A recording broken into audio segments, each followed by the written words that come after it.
जैन परंपरा में तीर्थंकर भगवंतों की श्रेष्ठता है। मुख्य उपदेश, प्रधान उपदेश तीर्थंकर भगवंतों का ही माना जाता है। तीर्थंकर भगवंतों से ही परंपरा चलती है। सामान्य मुनि कहीं भी बैठ करके मौन रह करके ध्यान करके मोक्ष चले जाएं, उनकी कोई अनिवार्यता नहीं। लेकिन तीर्थंकर प्रकृति बांध करके जो आए हैं, पंच कल्याणकों से समन्वित जो तीर्थंकर हैं, वह धर्मोपदेश देंगे ही देंगे, आहार चर्या वह करेंगे ही करेंगे। भले ही एक बार आहार चर्या करें, पर आहार चर्या उनकी होगी ही होगी, उपदेश उनका होगा ही होगा।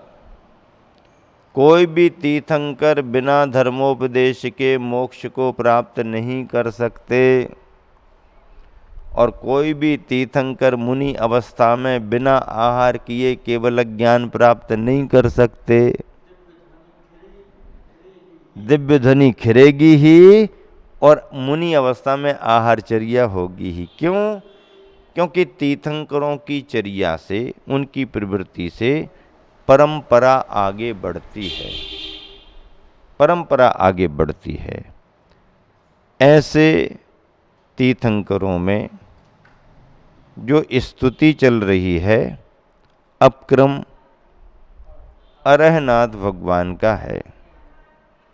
वैसे सभी जन अरहनाथ भगवान ही कहते हैं, पर मूल नाम अरनाथ भगवान है। अरनाथ, लेकिन अरहनाथ कहते हैं, जिससे सभी को समझ में आता है।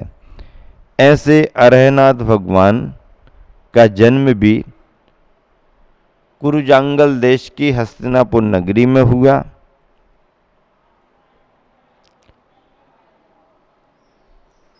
यह भी 3 पदवी के धारी थे। शरद ऋतु के मेघों का विलय देखकर इन्हें वैराग्य प्राप्त हुआ। मौसम के अनुसार आसमान में बादल बनते रहते हैं, बनते भी हैं, बिखरते भी हैं। आसमान की छटा देखो और बादलों की दुनिया देखो। यदि आप देखने को बैठ जाएं, तो बादलों में क्या क्या बनता जाता है, क्या क्या दिखता जाता है। एक से एक नगरियां दिखें, एक से एक महल जैसे दिखें, प्रकृति पहाड़ जैसे दिखें। आप मन में जो कल्पना करो, वो मेघ बादलों में सब दिखने लगता है। अच्छा भी लगता है, लेकिन वह सब अच्छापन दिखाऊ तो होता है, पर टिकाऊ नहीं होता। दिखाऊ तो होता है, पर टिकाऊ नहीं होता। ध्यान किया होगा, ग्राम ग्राम नगरी नगरी विहार किया होगा, आहार चर्या घरों में संपन्न हुई होगी, पंचाश्चरी भी हुए होंगे। जय जय जय जय पुण्य वैभव सबको ज्ञात हुआ होगा, और केवल ज्ञान पाकर के समोसरण की रचना हुई, सिंहासन पर विराजमान हुए, धर्मोपदेश हुआ, सर्वत्र विहार हुआ। फिर मोक्ष पाने के लिए कहाँ चले गए? सम्मेद शिखर जी। शांति कुंथु अरहनाथ का क्रम एक जैसा है। सम्मेद शिखर से निर्वाण पद प्राप्त किया। ऐसे अरनाथ भगवान की स्तुति करते हुए गुरुवर आचार्य ने लिखा, क्या लिखा? नाम मात्र भी नहीं रखो, नाम मात्र भी नहीं रखो, नाम काम से काम। नाम मात्र का मतलब है लेश मात्र भी, थोड़ा भी नहीं। नाम मात्र भी नहीं रखो, नाम काम से काम। न नाम से काम रखो और न काम से काम रखो। नाम मात्र भी नहीं रखो, नाम काम से काम। ये तो उपदेश है। पर संसारी प्राणी की स्थिति क्या है? संसारी प्राणी की स्थिति तो ये है कि उसका तो नाम और काम से ही जीवन चलता है। हाँ भैया, हमारा नाम क्यों नहीं बोला? बोला तो था हमने, धीरे से बोला था। जब लोग बातें कर रहे थे तब बोला था। हाँ, अकेले हम नहीं सुना है, बाकी लोगों ने नहीं सुना, आप फिर से बोलो। हाँ, उनका नाम बड़े बड़े अक्षरों में लिखा, हमारा छोटे छोटे अक्षरों में लिखा। अब छोटे छोटे अक्षरों में लिखा है तो ते पैसा कम कर देंगे, हम पूरे नहीं देंगे। ले,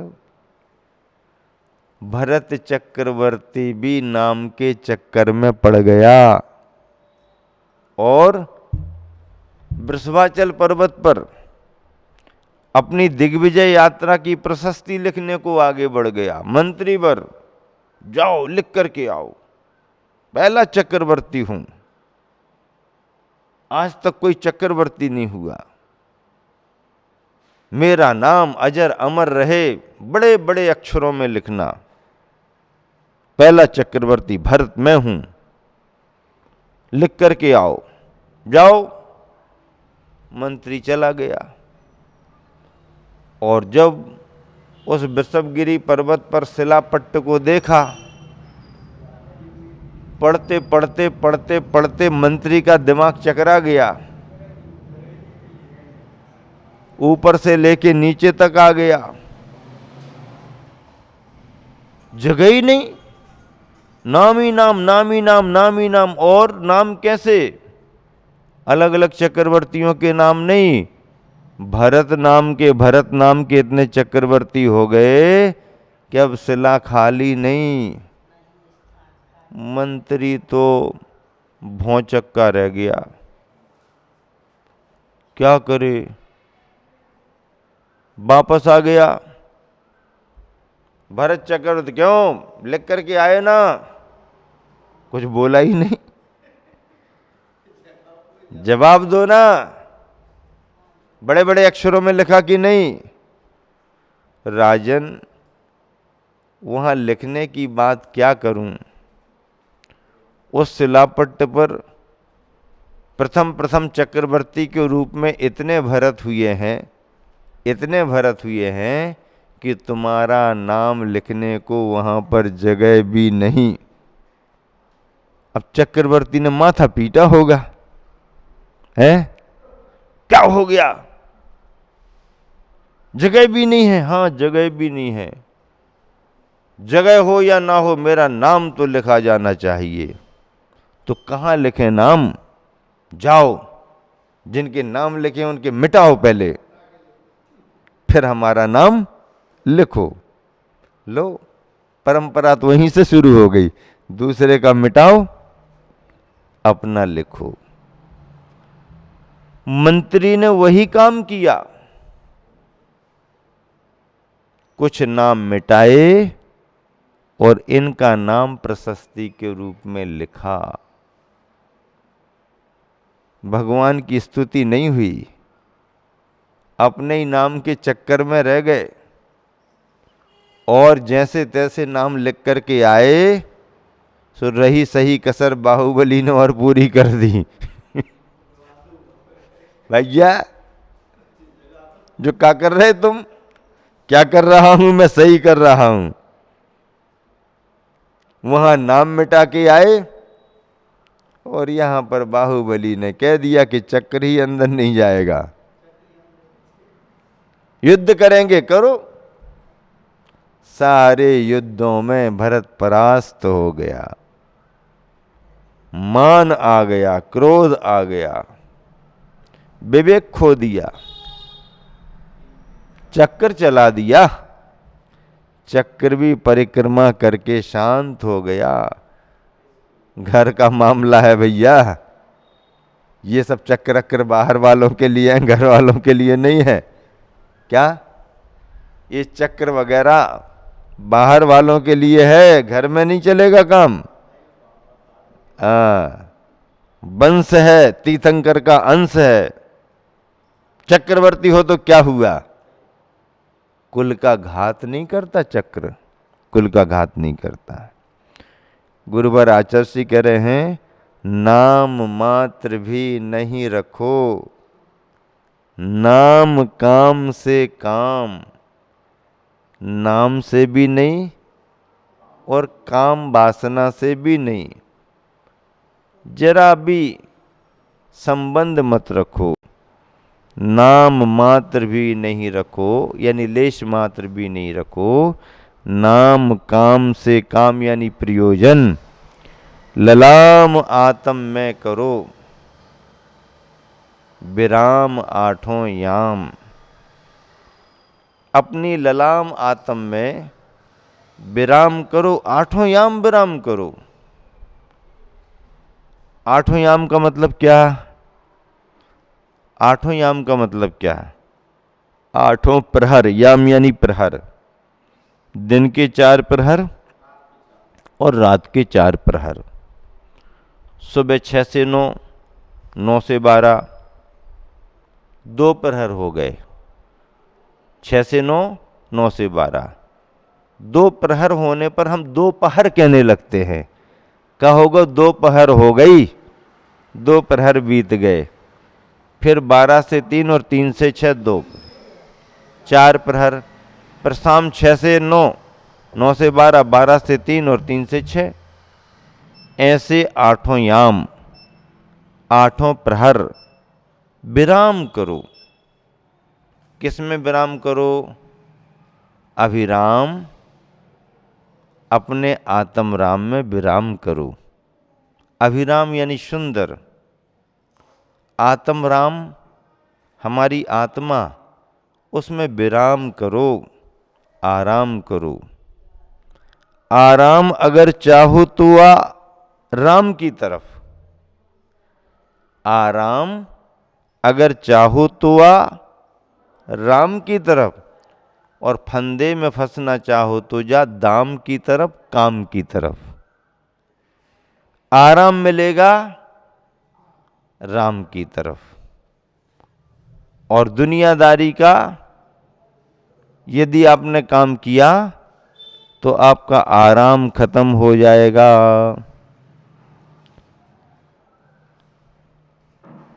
इसीलिए ललाम आत्म में करो विराम आठों याम, अपने ललाम आत्म में विराम आराम आठों याम करो।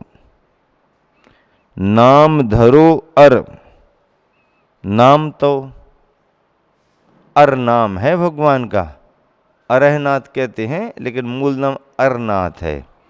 नाम धरो अर, नाम तो अतः स्मरूं अभिराम, आपके इस नाम को अभिराम स्मरूं, बिना रुके निरंतर अविरल मैं आपके नाम का स्मरण करता रहूं।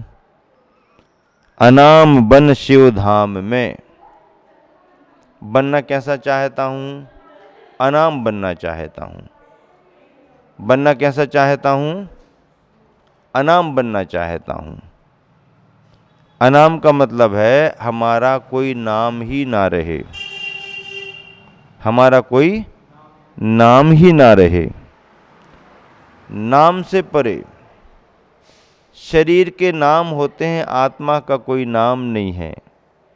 ये जितने भी संबोधन हैं नाम को लेकर के, ये पर्याय के हैं, शरीर के हैं, शरीर के संबंधों के संबोधन हैं। यथार्थ में आत्मा का तो कोई नाम नहीं है। ना आत्मा का जन्म होता है, ना आत्मा बड़ी छोटी होती है, ना आत्मा को बुढ़ापा आता है, ना जीव का मरण होता है। ये तो जीव ने जिस पर्याय को धारण किया है उस पर्याय की अवस्थाएं हैं, और ये अनादि से चली आ रही हैं। और यदि मोक्ष नहीं होता तो अनंत काल तक चलती रहेंगी। जीव का संबंध पर्यायों को लेकर के होता रहता है। नाम धरो अर नाम तो अतः स्मरूं अविराम, इसलिए आपका अविराम स्मरण करूं। अनाम बन शिव धाम में, अनाम बन शिव धाम में, कहाँ? मोक्ष के धाम में, शिव धाम में। हाँ, मुक्ति धाम, ये तुम्हारे नगर बस्तियों के मुक्ति धाम नहीं, टीन सेट के नीचे जहाँ पर दाह संस्कार कर रहे हैं उसका भी मुक्ति धाम नाम रख देते हैं। क्या नाम रखते हैं? मुक्ति धाम। इस पर्याय से मुक्ति मिल गई, इतना ही धाम है वो, बाकी मोक्ष का धाम नहीं है। ये संसार के असंयमी जनों के दाह संस्कार के मुक्ति धाम हैं, इनकी बात नहीं कर रहे। अनाम बन शिव धाम, शिव धाम यानी मोक्ष का धाम, जहाँ पर सिद्ध आत्मा विराजमान रहती है। ऐसी सिद्ध आत्मा जहाँ विराजमान रहती है उसको शिव का धाम, मोक्ष का धाम कहा जाता है। अनाम बन शिव धाम में काम बनूं कृत काम। अब क्या बनूं? कृत काम बनूं। अब करने योग्य कोई काम शेष ना रहे, करने योग्य कोई कार्य शेष ना रहे। कृत कृत्य बनूं, कृत काम बनूं। कृत कृत्य का मतलब है करने योग्य सारे कार्य कर लिए, अब कुछ शेष बचा नहीं। कृत काम का अर्थ क्या है?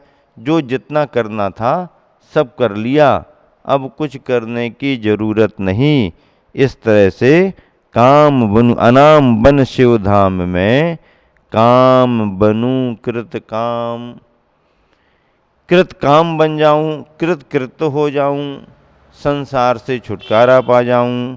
कुंथुनाथ भगवान के साथ अरयनाथ भगवान की स्तुति और शांतिनाथ भगवान की स्तुति आप सभी ने सुनी है। देखिए, अंत में अरयनाथ भगवान की स्तुति करते हुए गुरुवर ने लिखा कि बस मुझे और कोई अपेक्षा नहीं है, कृत काम बनूं अर्थात कृत कृत्य हो जाऊं, कृत कृत्य हो जाऊं। इसी शुभ भावना से, यही भाव भाते हुए हम सभी विराम पा रहे हैं। अरयनाथ भगवान की जय।